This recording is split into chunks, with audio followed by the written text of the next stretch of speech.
प्रणाम। मैं सार्थक रंजन, पप्पू यादव जी का पुत्र, और मैं नहीं चाहता था कि हमारी मुलाकात ऐसे हो, पर जैसे पापा कहते हैं कि समय और परिस्थिति के सामने किसी का बस नहीं चलता है, तो प्रणाम स्वीकार करिए मेरा। और मैं कल जो हुआ उसके बारे में बात करना चाह रहा हूँ। कल दो घटनाएं हुई, एक जो बिल्कुल नहीं होनी चाहिए थी और दूसरी के बारे में सोच के सुकून मिलता है। कल हम सब ने मिलके एक व्यक्ति के ऊपर अन्याय जो हुआ है, हम सब ने मिलके ट्विटर पे हमने उस ट्रेंड को नंबर 1 कर दिया और काफ़ी घंटों तक रहा। मैंने भी ट्वीट किया घर पे अपने आराम से सोफे में बैठ के, उसे नंबर 1 ट्रेंड की दौड़ पे लगे रहे सोचा। पर वो कल हुआ और कल चला गया है, और अब जब जेल जाने की बारी आई है तो मेरे पिता अकेले हैं। कल 9 बजे से लेके आज सुबह 3 बजे तक वो सिर्फ एक मुजरिम की तरह ट्रीट हुए हैं, और मैं जानना चाहता हूं कि उनका जुर्म है क्या। हॉस्पिटल्स की जो हालत है बिहार में, उसकी सच्चाई दिखाना जुर्म है, या दवाइयाँ नहीं हैं तो जिनको ज़रूरत है उनको दवाइयाँ पहुँचाना जुर्म है, लोगों को खाना देना जुर्म है, या जो काला बाजारी चल रही है दवाइयों की उसको पेश करना जुर्म है। सबसे बड़ा जुर्म मेरे को ये लग रहा है कि एक नेता के घर पे जो छापा मार के उन्होंने आप लोगों के लिए जो एम्बुलेंसेस यूज़ होनी थी वो बस घर पे पड़ी हुई थी, और वो बस ये चाह रहे थे कि वो सारी एम्बुलेंस यूज़ हों आप लोगों के लिए। मुझे लग रहा है कि यही जुर्म उनका सबसे बड़ा रहा।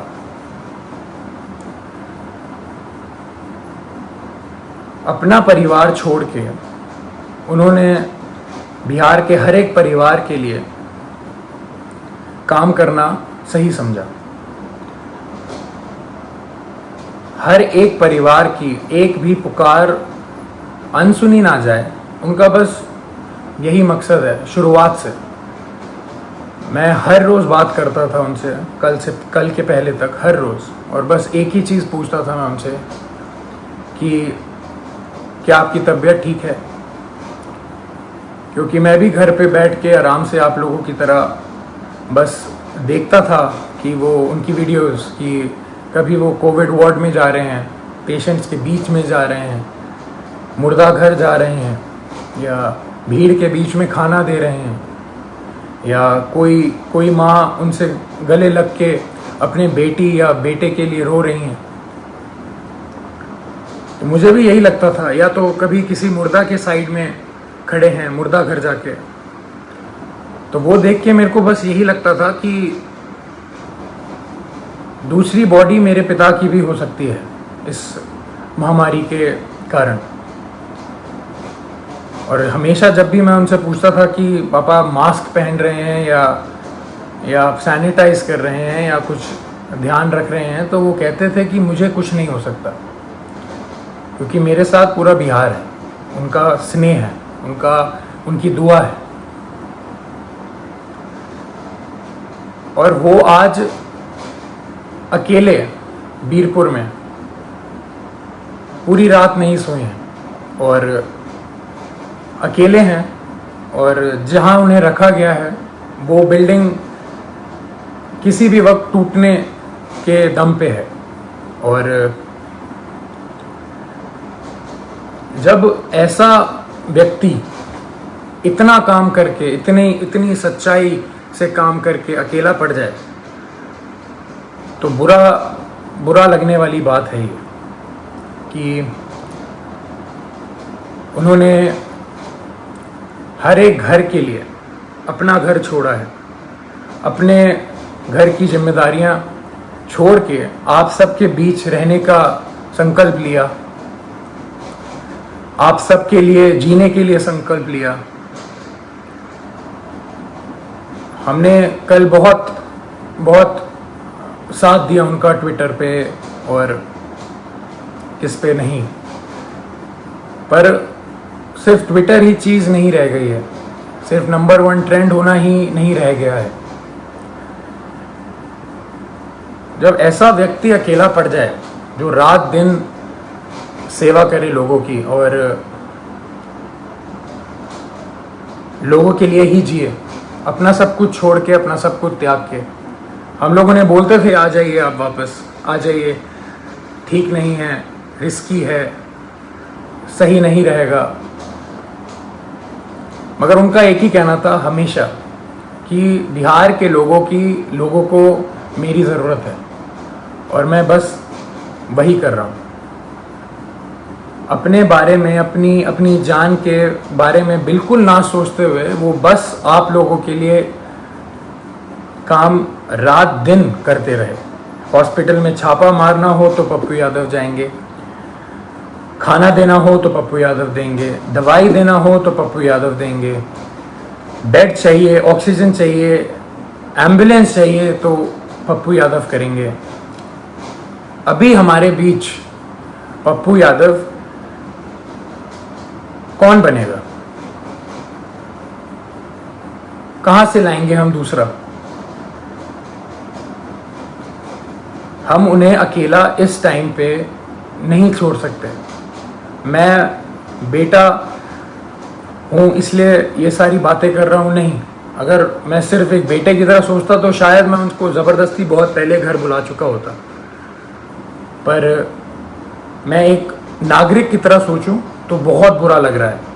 जो आदमी रात दिन एक करके सिर्फ दूसरों के लिए जिए और उसके साथ ऐसा अन्याय हो, ये बिल्कुल मंजूर नहीं है, ना हम लोगों को मंजूर करना चाहिए। मैं पहली बार आया हूँ आप सबके सामने और ये बिल्कुल भी एक्सेप्ट करने वाली चीज़ नहीं है जो हुआ है मेरे पिता के साथ। कल से हुए जा रहा है और अभी भी हो रहा है। बाढ़ का पानी हो, बाढ़ के पानी में चलना हो, या इस महामारी के टाइम पे हॉस्पिटल जाना हो, या भीड़ में जाना हो, या मुर्दा घर जाना हो, तो सिर्फ पप्पू यादव ही जाएगा। और जेल जाना हो तो सिर्फ मेरे पिता पप्पू यादव ही जाएंगे। ऐसा क्यों? ऐसा मैं समझ नहीं रहा हूँ, ऐसा हो क्यों रहा है, ऐसा होता क्यों है? हमेशा एक आदमी जब दूसरों के लिए जिए जा रहा है 2400 घंटे, तो जब उसको ज़रूरत पड़ती है तो वो हमेशा अकेला कैसे पड़ जाता है? हमेशा उसकी आंखों में आंसू रहते हैं हर एक काम करने के बाद। हम अकेले पड़ जाते हैं, उसका पूरा परिवार अकेले पड़ जाता है। हम क्यों अकेले रह जाते हैं जब वो व्यक्ति रात दिन बस दूसरों के लिए जीता है? तो दूसरे क्यों नहीं खड़े हो सकते उसके लिए? क्यों नहीं आवाज निकाल सकते? क्यों नहीं हम, अगर एक पप्पू यादव बिहार के लिए इतना कर सकता है, तो सोचिए 2 पप्पू यादव या 10 पप्पू यादव या 1 लाख पप्पू यादव कितना करेंगे। मैं कहूँगा मेरे पिता का नाम सिर्फ एक नाम नहीं है, वो सिर्फ एक व्यक्ति नहीं है, वो एक जुनून है। वो जुनून हर एक के अंदर रहता है। मेरे अंदर भी है, मेरी बहन के अंदर भी है, मेरे भाई के अंदर भी है, और आप सब के अंदर है। वो सारा जुनून एक साथ अगर काम करे तो हमारा जो पहला पप्पू यादव है वो कभी अकेला नहीं पड़ेगा। मैं दिल से खुशगुजार हूँ आप सबका कि हम सब ने कल बहुत बहुत प्यार दिया, बहुत स्नेह दिया मेरे पिता को, पर अभी रुकने की बारी नहीं है। उनको अभी तक हरास किया जा रहा है। जैसे कल रात से वो सोए नहीं हैं, खाए नहीं हैं, उनको दवाइयाँ उनको दवाई खानी होती है, उनको शुगर है, उनका 1.25 महीने पहले ऑपरेशन हुआ है, राइट पैर की नसें उनकी वीक हैं तो खून सर्कुलेशन नहीं होता है उनके राइट पैर में अच्छे से। और किस जुर्म में ये सज़ा उनको दी जा रही है, मैं ये पूछना चाहता हूँ। और जिनकी वजह से हो रहा है वो बहुत अच्छे से जानते हैं कौन कौन है, और ये बिल्कुल ना समझें कि किसी को नहीं पता है कि किसकी वजह से हो रहा है ये और क्यों हो रहा है। यहाँ कोई बच्चा नहीं है और कोई डरा हुआ नहीं है। पप्पू यादव ना कभी किसी से डरा है, ना कभी डरेगा। जब ये जुनून हर एक के अंदर है और हर एक बंदा, हर एक माँ, हर एक बेटी, हर एक भाई जब उसके पीछे खड़ा रहेगा और उसको पूरा विश्वास है कि हर एक बिहार का व्यक्ति उनके साथ है, वो कल साबित हुआ है। मैं बस ये कह रहा हूँ कि वो सिर्फ कल पे ही सीमित नहीं होना चाहिए, ये मुहिम चलती रहनी चाहिए। यही मेरे पिता का सबसे बड़ी जीत है। उनको पद से कोई लेना देना नहीं है। उनकी सबसे बड़ी जीत ही इसमें है कि उनके साथ सारे सच्चे लोग खड़े रहें, पूरा बिहार खड़े रहे, बिहार खुश रहे। उनकी सबसे बड़ी जीत यही है। तो जब हम सब में ये जुनून है तो हम सब मिलके इस मुहिम को, इस भ्रष्टाचार के खिलाफ जो हमने मुहिम छेड़ी है, जो ये भ्रष्टाचार मेरे पिता के खिलाफ हो रहा है, जिस जुर्म में जो कोई नहीं बता सकता, जो कोई बता ही नहीं सकता कि जुर्म है क्या। मैं चाहूँगा हम सब एक साथ मिलके इस भ्रष्टाचार के खिलाफ जो मुहिम मेरे पिता ने छेड़ी है, लाखों की कतार में हम एक सब मिलके इसके खिलाफ आवाज़ उठाएं और मेरे पिता को जो जीत हमेशा देखी है उन्होंने बिहार के लिए, वो रास्ता, वो राह, वो पथ पे हम सबको चलते रहना है। इसी में उनकी सबसे बड़ी खुशी और सबसे बड़ी जीत है।